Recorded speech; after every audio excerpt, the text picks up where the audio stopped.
Hello everyone, this is John Hashmat and welcome to Physics Simply. In this video I will be solving the paper 6 exam for February-March 2022. So let's get started. Question 1 says a student investigates the extension of a spring and uses it to determine the weight of a meter rule. The spring is shown full size in figure 1.1 and figure 1.2. Figure 1.1 shows a spring without any load. Figure 1.2 shows a spring with a load of 1.0 Newton suspended from it. Question A says on figure 1.1 measure the length L naught of the spring without any load and then measure the stretched length Ls of the spring. So going back to the diagram, we use a ruler first to measure the distance without any load. This is approximately 2 centimeters, so we go to the answer and write 2.0 centimeters since the ruler can read point something, which is millimeters. Now we go back to the diagram to measure the new length. We place the rule from the tip of the arrow to the tip of the arrow, and this distance is approximately 6.2. So we go and write 6.2, and the unit centimeters is already written, so we do not need to rewrite it. Part B says the student attaches a meter rule to the spring with a wire hook. As shown in figure 1.3, the scale of the meter rule faces upwards. She ensures that the meter rule is horizontal. Briefly describe how to check that the rule is horizontal. You may draw a diagram if it helps to explain your answer. We can draw a bench here horizontally and the meter rule as a rectangle. And we say that we are going to use set squares to measure the height above the bench. So there is a set square on this side that we can just draw as a triangle. Then we do the same on the other side, another triangle like this. And we label these. So we have these two are set squares, and the one in the middle, the rectangle, is the rule or the meter rule. And then we write use set squares to measure the height from both sides and to say that they should be equal to each other. Part C says the student moves load W to a distance of 20.0 centimeters, then 30, then 40, then 50, and 60. From the pivot, she reads the length L of the spring for each value of D. Her readings are shown in table 1.1. So we have D per centimeter against L per centimeter. Use values from table 1.1 to plot a graph of L per centimeter on y-axis. So we label this axis L per centimeter against D per centimeter on the x-axis. And start both axes from 0. So we have D per centimeter here, and we have to start from 0 at this point. As for D, the maximum number was 60. If we label the x-axis with intervals of 10, we can reach 60 easily. So we go 10, 20, 30, 40, 50, and 60. As for the y-axis, we have the maximum number 9. If we calculate the difference between the maximum number and the minimum number 0 and divide by the number of divisions, the large divisions here are 5 divisions. So we divide that by 5. That gives an answer of 1.8. Comparing that to the acceptable scales, 1s or 2s or 5s, 1 is too small. We can use a scale of 2s. So we go 2, 4, 6, 8, and 9 will be in the middle here. And then we plot the graph. The first number is at 20 and 6.2. So 20 is here and 6.2 is at this point. So this is the first point. Then we have 30 and 7.1. So this is 7.1 would be here, this. Next one is 40 and 7.6.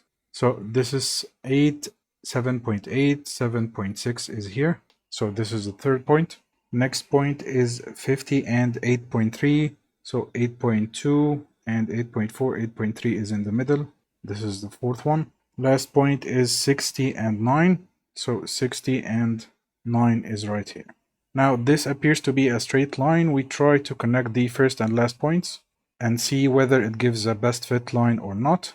So most of the points are on the line, or all the points are on the line except one. So we neglect that one and we draw the line like this.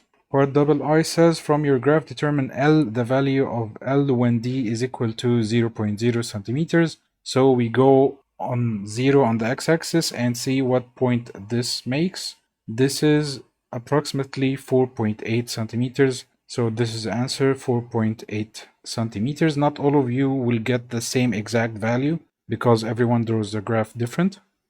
I says calculate WR, the weight of the meter rule, using your value of L from CII, which was 4.8 for me, the values of L0 and LS, which were at the start of the question, I measured them to be 2.0 and 6.2, and the equation WR is 2 times L minus L0 over LS minus L0 times K, where K is 1 Newton. So we have the equation 2 times L capital is 4.8 minus L0. L0 was for me 2.0 over LS, which was for me 6.2 minus L0 again 2.0, and then we multiply by 1.0.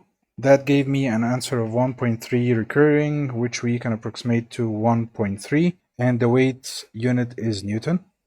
Part DI says it is sometimes difficult to position the load W on the scale of the meter rule at the correct distance D from the pivot. Suggest one change to the apparatus to overcome this difficulty. Since the rule is not on the bench directly, we can hang the loads using strings or loops of strings. So we can say suspend the mass using a loop of string or wire that will point at the position exactly because the loop will be thin enough.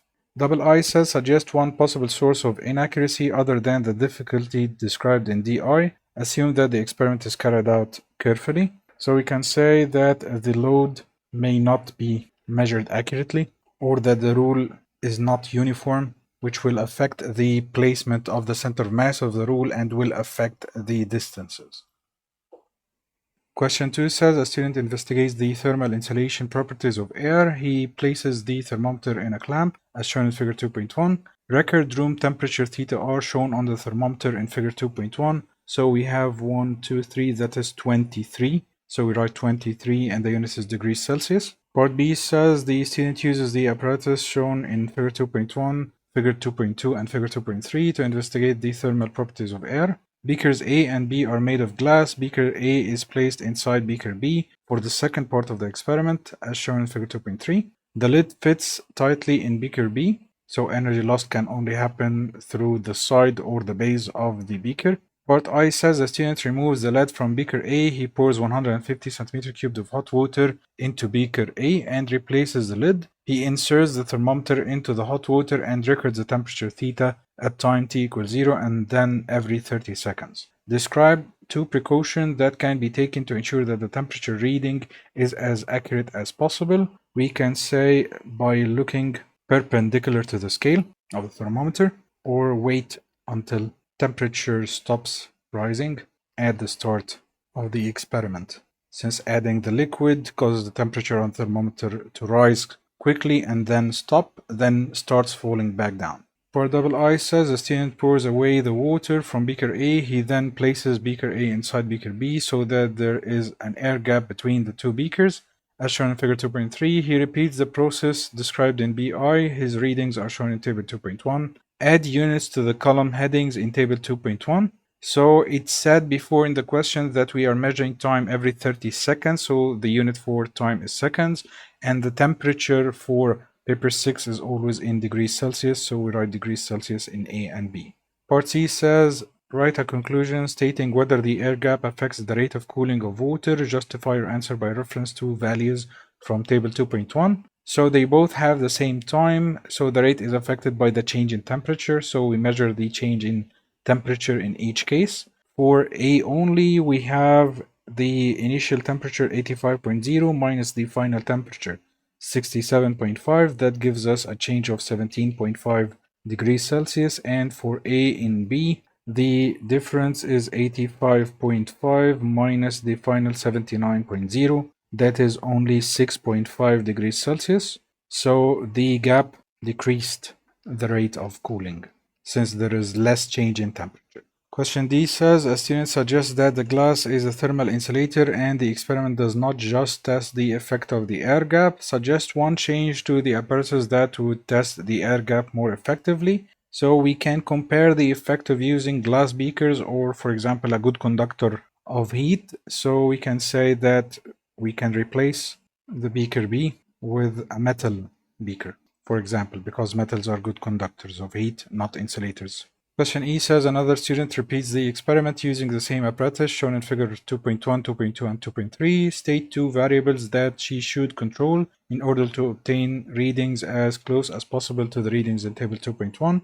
We can use the same initial or room temperature. We can also use the same amount or volume of water in the beakers. Part F says calculate the average cooling rate R for beaker A cooling on its own. Use the readings for beaker A in table 2.1 and the equation R is equal to theta naught minus theta 180 over T, where T is 180, so we are going to divide by 180, and theta naught from the table was 85.0 for beaker A only, and theta 180 is the temperature at 180 seconds, which was 67.5. That gives an answer of 0.0972 recurring, so we can approximate that to 0.097. And dividing temperature by time, that's degrees Celsius per second. Question 3 says a student investigate the refraction of light by a transparent block. The student's ray trace sheet is shown full size in figure 3.1 here. The first question says the student places a transparent block ABC near the center of the ray trace sheet as indicated in figure 3.1. Part I says draw a normal to point N extending above line AB and label the upper end of the normal with the letter L. So going back to the diagram, we use a protractor to measure 90 degrees at point N. So the center is at N, and we measure a vertical line here like this. And it's said to label the upper part of it L. So we're going to write L here. Double I says the student draws the line EN as shown in figure 3.1. On figure 3.1, measure the angle theta 1 between the lines LN and EN. So going back to the diagram, the angle between the two lines here is this angle. This is approximately 15 degrees. So we write down here 15 degrees. Now B says the student places two pins P1 and P2 on the line EN as shown in figure 3.1. Measure the distance D between the pins P1 and P2. So we go back to the diagram. I'm going to remove the protractor for now. Now I'm going to use a ruler to measure the distance between P1 and P2. You just have to adjust the angle. And the distance between the two pins is 1, 2, and 3 centimeters. So this is the answer here. We write 3.0 centimeters. Suggest whether the two pins are a suitable distance apart for accurate ray tracing. Explain your answer. That would be no. They should be at least 5 centimeters apart to decrease the percentage error in the angles. Now part C says the student places a plane mirror on line CD and views the images of pins 1 and 2 through the transparent block. She places two pins P3 and P4 so that these pins and the images of P1 and P2 all appear exactly one behind the other. On figure 3.1, draw a line through pins P3 and P4 and extend the line 3 centimeters below CD. So going back to the diagram, we draw a straight line from P3 to P4, and we are going to extend this line 3 centimeters beyond CD. The next part says label the point at which this line meets AB with the letter G and the lower end of the line with the letter H. So this point is G and this point is H. Part D says the student repeats the procedure for an angle theta 2 equal 35 degrees. She places two pins P5 and P6 so that these pins and the images of P1 and P2 all appear exactly one behind the other. Draw a line through points P5 and P6 and extend the line 3 meters below CD again. So going back to the diagram here, we draw another straight line from P5 to P6, and we are going to be extending this line using the ruler beyond CD. If you want to make sure that the distance is 3 centimeters, we are going to measure the angle correctly and place the ruler on the line. So adjusting the angle of the ruler here, and this is 1, 2, and 3. So this is the end of the diagram. So I'm gonna erase the extra point and erase the extra point from the other line here again and relabel the point H. So this is H. Next requirement is label the point at which the line meets AB with the letter R and the end of this line with the letter S. So this point is R and this point is S. Next, we need to label the point at which GH and RS cross with the letter T, and we need to measure the angle beta, where beta is the angle between GT and RT. So in this diagram, this is T, and I'm gonna use a protractor and place the center of it at the intersection point and measure the angle between the two lines, which is this angle here. So this is 10, 15, almost 18 degrees on my diagram. So I'm gonna go back and write beta as 18 degrees. Part double I says a student suggests that the angle beta should be equal to theta s, where theta s is calculated using the equation theta s is theta 2 minus theta 1. So theta s is equal to, on my diagram, 35 minus 15, which is 20 degrees. And beta was on my diagram 18 degrees, but the difference is only 2 degrees, which could be due to errors in the experiment. So I'm gonna say yes, they are approximately equal because the difference is within limits of experiment error. Now we go to E. It says suggest 2 precautions to take in this type of experiment to ensure accurate results. We can say look at the bases of the pins, or we can say use thin pins. We can also say draw thin lines or place the pins as far apart as possible. So these are the precautions. Question F says suggest one reason why different students all carry out this experiment carefully may not obtain identical results. So they could have an error due to the thickness of the mirror or the thickness of the pins. Question 4 says a student investigate the heating of water using an immersion heater. An immersion heater is an electrical heater that can be placed directly into the water. Plan an experiment to investigate how one factor affects the rate at which the temperature of the water rises. So the dependent variable is the rate of increase in temperature. So we need to measure temperature and we need to measure time. The apparatus available includes an immersion heater, equipment to connect the circuit, part of which is shown in figure 4.1, a stop clock, a beaker to contain the water. In your plan, you should state one factor which you have chosen and list any additional apparatus needed to measure the factor, which is the independent variable. And if you go to the diagram, you will notice that there is a variable resistor in the diagram, and the variable resistor is used to control the current. So we can say that the current is the independent variable. So we are going to change the current and then see what happens to the rate of heating. And then we need to complete the circuit diagram in figure 4.1, explain how to do the experiment including any precautions to ensure reliable results, state the key variables to be kept constant, draw a table or tables with column headings to show how to display the readings. You are not required to enter any readings in the table, and explain how to use the readings to reach a conclusion.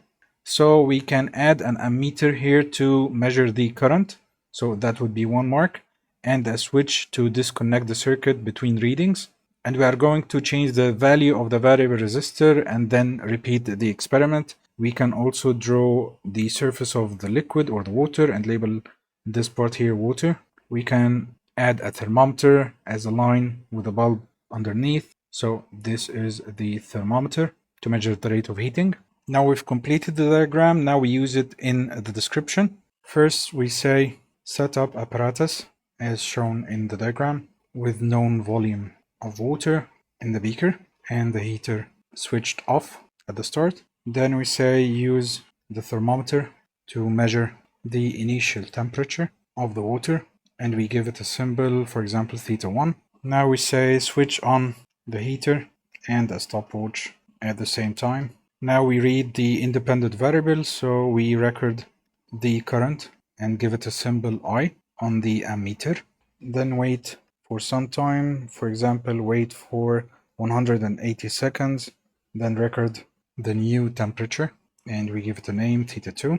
Then we are going to say to calculate the rate, so calculate the rate of heating and give it a symbol R using an equation, and R is equal to the change in temperature, so theta 2 minus theta 1 divided by the time, which was 180 seconds for my experiment. You can choose another time. And now we have finished the experiment. Now we are going to repeat all steps, so we say repeat the above steps for different values of I by changing the resistance of the variable resistor. And then we record the values in a table and we have the column headings. The independent variable is always at the start, so current per ampere, that's the unit for current. We measure two temperatures, theta 1 per degree Celsius, theta 2 per degree Celsius, and then we calculated the ratio R, which was temperature over time. So the unit here is degrees Celsius per second, and we just draw the heading of the table without any values inside the table, no numbers underneath the headings. And we can say we can plot a graph of I per ampere on the x-axis against the dependent variable R per degrees Celsius per second on the y-axis to compare the values. As for the controlled variables, we can say keep the initial and room temperatures the same. We can also say we can use the same amount of water or same volume of water in the beaker. So this was the end of the exam. I hope you enjoyed this video and found it useful. Keep practicing, and I will see you in another video.